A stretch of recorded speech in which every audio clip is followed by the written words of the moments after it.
Okay, just want to make a quick video here on the rear hatch struts.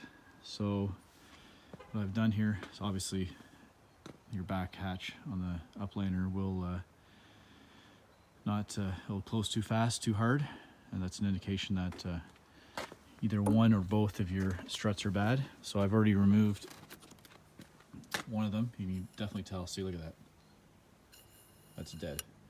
So one is good. I'm leaving him. This is the dead one. Obviously there's an air brake or sorry, a leak in there causing that. You can even see some rust. Anyways, very simple to remove. You can see there's a clip. So you just need a screwdriver. You've probably seen other videos like this and how to remove. You just pull that out, little screwdriver, and that clip will unhitch on our support ball joints here. Okay, literally just pops off. So what I found difficult with mine that I purchased is that you need to compress them just so it can fit. So what I've come up with, and I've checked on various parts of YouTube and how to do it. Anyways, with the ones for the Chevy Uplander, real pain in the butt. You need some wire. You see there's that cable wire there. And you need something to compress it, about 3 inches or so.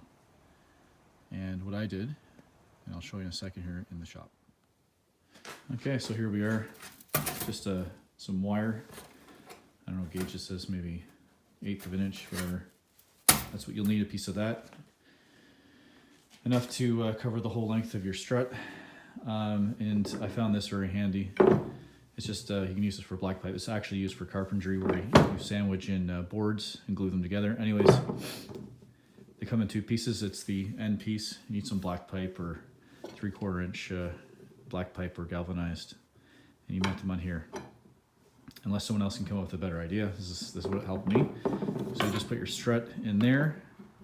You take your measurement at the vehicle, what you need. So mine was about 70 centimeters.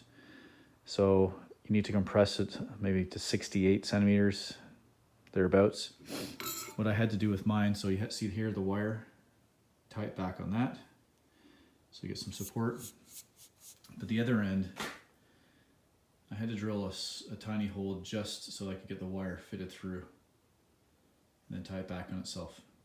So once you compress it in your clamp here, it holds, you tie the wire in and strap it, and it will hold that measurement for you.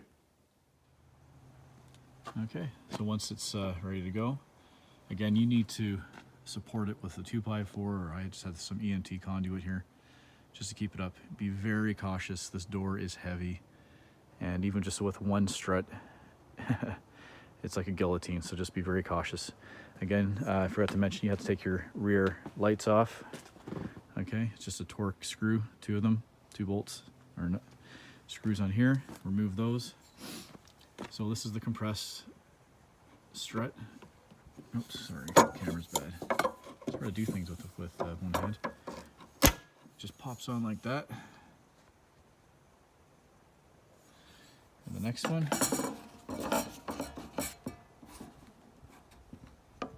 Okay. Now I've overshot it a bit, but I'll fix that. So what I'll do is I'll just drop the door down and it'll just pop right in. Once that's in, just get my side cutters and I'll cut the wire off and it's ready to go. So yeah, what happened here was I compressed it too much.